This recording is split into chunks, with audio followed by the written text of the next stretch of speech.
Chocolate দিয়ে, chocolate দিলেই আমি রাজি।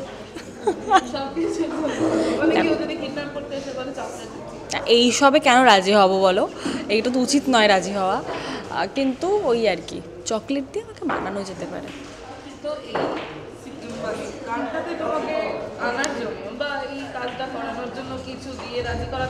না গো, আমার কাছে এসেছে এবং আমার খুব ভাল লেগেছে স্ক্রিপ্টটা, গল্পটা খুব ভাল লেগেছে, ব্যাস আমি রাজি হয়ে গেছি, কিচ্ছু দিতে হয়নি আর আলাদা করে।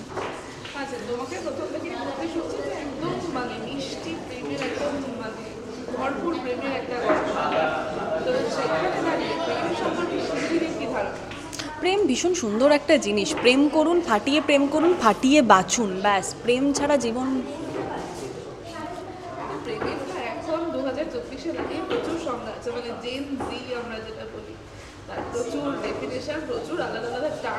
দেখো, প্রেমটা না খুব ব্যক্তিগত একটা বিষয়, মানে প্রেম আমার কাছে একরকম, তোমার কাছে একরকম, প্রেমের কোনো এরকমভাবে প্রেমটাকে কোনো ছকে বাঁধা যায় না। তো এক একজনের কাছে প্রেম সম্পর্কে ধারণা, প্রেম সম্পর্কে সংজ্ঞা একদমই আলাদা আলাদা।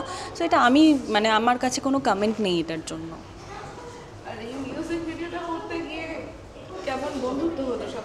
বন্ধুত্ব করার মতো সময় পাইনি গো, বিশ্বাস করো, সকাল থেকে এত শুটিংয়ের প্রেশার ছিল, কারোর সাথে বন্ধুত্ব করার সময় পাইনি। বাট কো আর্টিস্ট হিসেবে প্রত্যেকের সাথে যেটুকু হওয়া দরকার সেটুকু ডেফিনেটলি হয়েছে, কাজ করতে খুব ভালো লাগছে। বাট বন্ধুত্ব, এই 2-3 ঘন্টা হলো আমরা শুটিং করছি। আচ্ছা, তো অনেকগুলো প্ল্যাটফর্মে তুমি কাজ করলে, সিরিয়ালে দেখেছি, ওয়েব সিরিজ করছো, মিউজিক ভিডিও এর আগেও দেখেছি, আবার এটা কোনটা বেশি স্বচ্ছন্দ তোমার জন্য? সব কিছু, সব জায়গা, যে কোনো জায়গায় স্বচ্ছন্দ আমার জন্য। টিভিতে আমরা কবে দেখতে পাবো? খুব তাড়াতাড়ি, খুব তাড়াতাড়ি। আচ্ছা, দর্শকদের কি বলবো? দর্শকদের বলবো যে আপনারা ভালোবাসুন, নতুন কাজ আসছে, নতুন কাজকে ভালোবাসায় ভরিয়ে দিন, দেখুন আপনাদের ভালো লাগবে। Thank you. আচ্ছা, আমি রাজি আছি এরকম একটা বেশ মিষ্টি অথচ একটু অন্যরকম নাম, তো এই নামটা নিয়ে কি,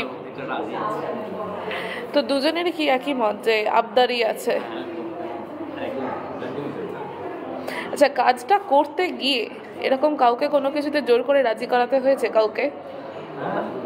আমার বন্ধু অ্যাক্টিং করার জন্য, হ্যাঁ, সে এখন খাচ্ছে এখানে দাঁড়িয়ে দাঁড়িয়ে। কিছুক্ষণ আগে আমরা এখানে শুট করছিলাম, আরো দুজনকে এক্সট্রা এখানে বসানো হয়েছিল, তাদেরকে সব আমরা রাজি করিয়েছি, অনেকজনকে রাজি করিয়েছি। তো তারা আলটিমেটলি রাজি হয়ে গেছে? তারা রাজি হয়ে গেছে, খাবারের লোক বার্গারের কথা বলার দিয়ে সবাই রাজি। আচ্ছা, তো শুটিং করতে গিয়ে এছাড়া আর কোনো মজার মুহূর্ত তৈরি হয়েছে? মজার ঘটনা বলতে আসলে কিন্তু আমরা মিউজিক ভিডিও শ্যুট করছি, তো মিউজিক ভিডিওতে কী হয়, আমাদের টাইম স্পেন্ডটা খুব কম থাকে, আমাদের খুব কম টাইমের মধ্যে শ্যুটটা করতে, কারণ আমাদের বাজেট সেই লেভেলে থাকে না একদম আমাদের শ্যুটটা করতে। সো সেই ক্ষেত্রে যে মজার ঘটনা ঘটবে, তখন 2-3 দিন 4 দিন ধরে শ্যুট করলাম, সেখানে অনেক মজার ঘটনা ঘটছে। তাও সঞ্জীবনী আছে, কিছু কিছু মজার ঘটনা ঘটেছে, তিনি যে সেরকম হয়। তো আমরা খুব ভালো এনজয় করে কাজটা করছি। সবার মধ্যে বন্ধুত্ব কেমন হলো? আমাদের মধ্যে বন্ধুত্ব খুবই ভালো, পঙ্কজ আমাদের মধ্যে আছে। তো পঙ্কজদা এটা যেখান থেকে রিলিজ হবে, কলকাতা মুভিজ, তার এই কর্ণধার। তো পঙ্কজদা একটু মিউজিক ভিডিওটা মানে আমাদের প্রায় অনেক দিন ধরে আমরা একটা চিন্তাভাবনা করছিলাম কি মিউজিক ভিডিওটা আমরা করব। আর বেসিক্যালি এখানে যে একটা মিষ্টি প্রেমের গল্প, মানে এই মানে মানে একটা স্টোরিতে একটা আলাদা ভাইবস রয়েছে, মানে এটা আমরা মানুষের মধ্যে প্রেমটা হারিয়ে যাচ্ছে, তো আমরা চাইছি মানুষের মধ্যে প্রেমটা আবার ফিরিয়ে দেওয়া। একদম একদম একদম। আর বিষয়টা হচ্ছে যে মানে আমাদের খুবই ভালো, আর আমাদের টিমটা খুবই ভালো, আমাদের কাজটা খুব তাড়াতাড়ি এগিয়ে গেছে, আরও কিছুটা শ্যুট আরও রয়েছে। আর এখানে যে অ্যাক্ট্রেস রয়েছে সঞ্জীবনী চক্রবর্তী, গুড, খুবই ভালো, অ্যান্ড অমিত পাল খুবই ভালো, আমাদের ডিরেক্টর দাদা অভিষেক দা, উনিও খুব ভালো। মানে আমাদের একটা ভালো বন্ডিং আছে আমাদের মধ্যে, খুব ভালো করে আমাদের কাজটা এগিয়ে গেছে। আর আমরা এটাও চাইছি কি ইন ফিউচার আমরা কলকাতা মুভিজ থেকে দর্শকদের অনেক ভালো ভালো কাজ প্রেজেন্ট করতে পারি। এই মিউজিক ভিডিও নিয়ে আমার সেই ধারণা, আর কিছু মানে আমাদের প্রডিউসার দাদা আশাবাদী, আমিও খুব আশাবাদী, আমাদের ডিরেক্টর দাদাও খুব আশাবাদী। আই থিঙ্ক দর্শকদের খুব ভালো লাগে। আচ্ছা, প্রেমের কথা যখন উঠল, তাহলে তো বলতেই হচ্ছে এখনকার দিনে প্রেম মানে প্রচুর নতুন টার্ম আছে।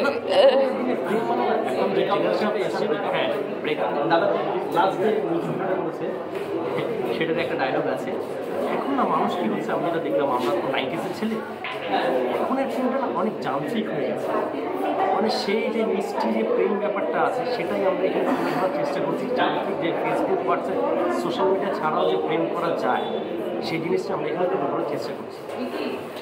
তো তুমি নিজের লাইফে এরকম কোনো এক্সপিরিয়েন্স করেছো?